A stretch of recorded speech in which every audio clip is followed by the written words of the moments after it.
কোঠা সংস্কারের নামে যখন যেই দিন থেকে নাশকতাকারীরা এই রাজপথে এসে নাশকতা শুরু করে, সেই দিন থেকে নিয়ে আজকে পর্যন্ত আপনারা রাস্তায় অবস্থান করছেন। সেই জন্য আমি মাননীয় প্রধানমন্ত্রীর পক্ষ থেকে আপনাদের সকলকে আন্তরিক ধন্যবাদ জানাচ্ছি। বাংলাদেশ আওয়ামী লীগ থেকে নির্দেশ আসার আগ পর্যন্ত সকাল থেকে সন্ধ্যা পর্যন্ত আমরা আমাদের এই অবস্থান ধরে রাখবো। যারা এই নাশকতায় অংশগ্রহণ করেছে এবং পেছন থেকে যারা নাশকতার নেতৃত্ব দিয়েছে, আপনারা দয়া করে সেখানে সেই তথ্যগুলো দিয়ে দিবেন।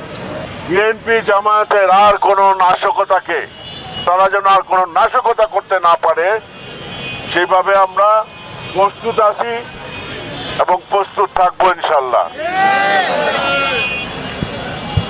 এভাবেই আমরা রাজপথের প্রতিটি গুরুত্বপূর্ণ স্থানে অবস্থান করব। সবাইকে আমার অনুরোধটা পৌঁছে দিবেন। এখন আমাদের সবাই ঐক্যবদ্ধ হয়ে সকল রকম বিভেদ ভুলে গিয়ে আমরা যেন এই নাশকতাকে প্রতিরোধ করে যাই। আমার বিশ্বাস এভাবে আমরা রাজপথে থাকলে বিএনপি জামায়াত আর কোন রকম নাশকতা করার দুঃসাহস পাবে না।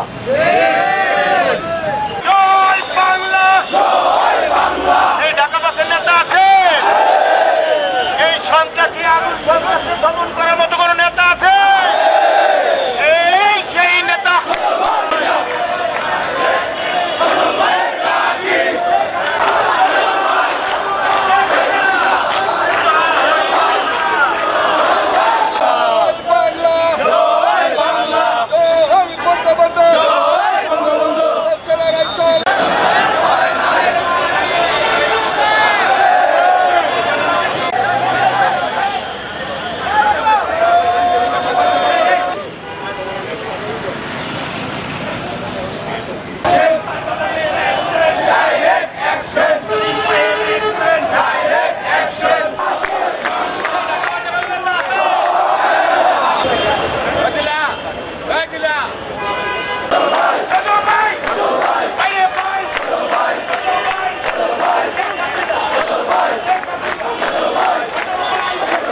প্রতিহিংসার প্রতিরোধে 50 নং ওয়ার্ড যুবলীগের কি ভূমিকা থাকবে?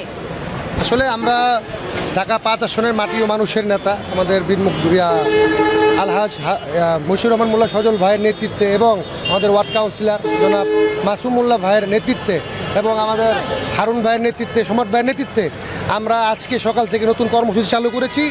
এখানে যদি কোনো জামাত শিবির বিএনপির নৈরাজ্য সৃষ্টি করে আমরা তাদেরকে দাঁত ভাঙা জবাব দেব ইনশাআল্লাহ।